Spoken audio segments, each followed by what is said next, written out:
Mantan Kepala Desa Muara Batu-Batu, Kecamatan Rundeng, Kota Subulu Salam, pada Jumat 26 November resmi ditahan penyidik unit tindak pidana korupsi Polres Subulu Salam.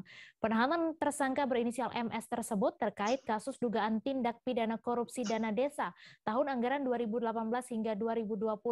Dijelaskan ada 5 penyimpangan yang dilakukan tersangka MS berdasarkan hasil pemeriksaan.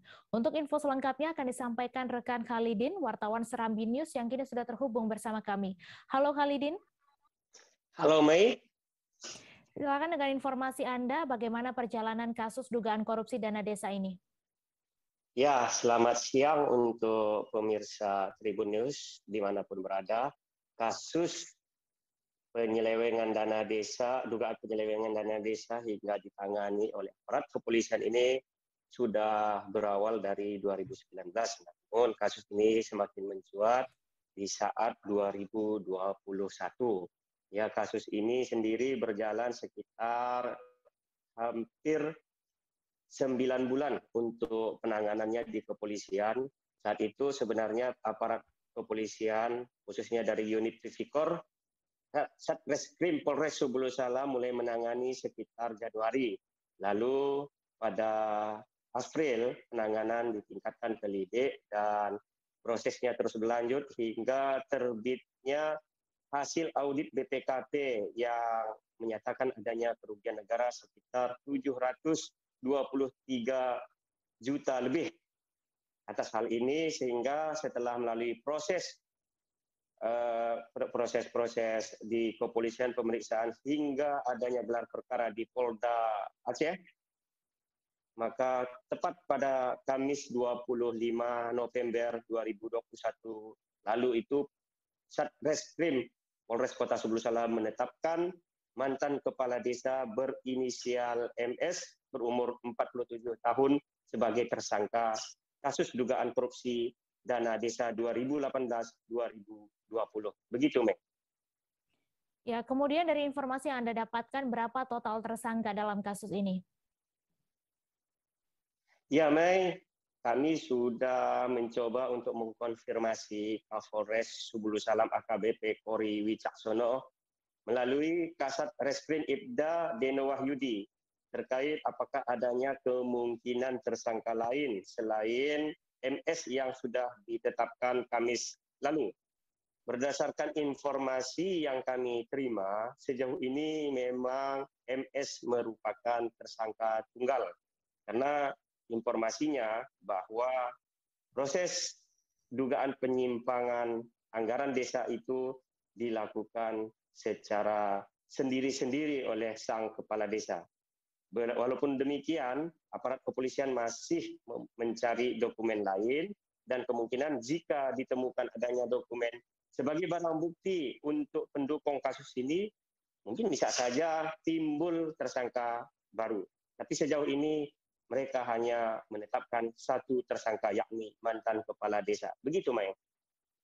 Kemudian apakah kasus penyimpangan dana desa yang disidik ini pertama kali atau sudah pernah ada kasus serupa? Ya, Mai. Untuk Kota Subulu Salam sendiri memang kasus penetapan sebagai tersangka terhadap salah seorang mantan kepala desa di Kota Subulu Salam ini merupakan pertama kali, ya, pertama kali kasus dana desa berakhir di proses hukum, dan ini menjadi sejarah bagi penegakan hukum khususnya tindak pidana korupsi, yaitu di mana ditetapkannya tersangka MS sebagai tersangka serta ditahan pada Jumat 26 November kemarin. Jadi ini adalah pertama kali, sehingga diharapkan menjadi cemeti bagi para kepala desa yang aktif saat ini untuk melaksanakan atau mengelola anggaran desa sesuai mekanisme dan peraturan. Begitu, Mei. Lalu dapat Anda jelaskan bagaimana modus penyelewengan dana desa Muara Batu-Batu ini? Ya, Mei. MS adalah kepala desa aktif di 2020 hingga 2020 lalu, dan kasus penyimpangan ini terjadi antara 2018 sampai 2020 atau tiga anggaran, ya. dari hasil keterangan yang disampaikan atau BAP ke pihak kepolisian, ada memang beberapa modus terjadi indikasi kecurangan atau penyimpangan anggaran desa di Desa Muara Batu-Batu, Kecamatan Rundeng, Kota Subulu Salam. Desa Muara Batu-Batu ini berada di bantaran Sungai Soraya, tapi sebenarnya tidak jauh dari pusat kecamatan. Nah, salah satu dari modusnya itu menurut BAP atau keterangannya ke pihak penyidik yaitu dengan cara markup atau adanya kelebihan pembengkakan harga barang yang dibeli dengan harga pasar yang sesungguhnya. Ada selisih harga yang mungkin signifikan. Jadi salah satu barang tersebut yang diadakan yakni pengadaan seng ya. Seng itu informasinya dihargai sekitar 90.000 per lembar, sementara harga pasarnya sekitar 63.000. Kami sempat menanyakan kepada kepala desa kenapa menaikkan harga. Sang mantan kepala desa memberikan penjelasan bahwa sebenarnya harga itu masih di dalam batas wajar. Menurutnya dia tidak melebihi standar harga Pemko. Jadi untuk proses-proses pengadaan di daerah itu sebenarnya ada juga dibuat ya standarnya, ada standar yang dikeluarkan oleh pemerintah, dan menurut sang mantan kepala desa bahwa dia masih belum melampaui standar harga Pemko. Sementara standar harga Pemko itu per lembarnya seng 7 kaki dihargai 106.000.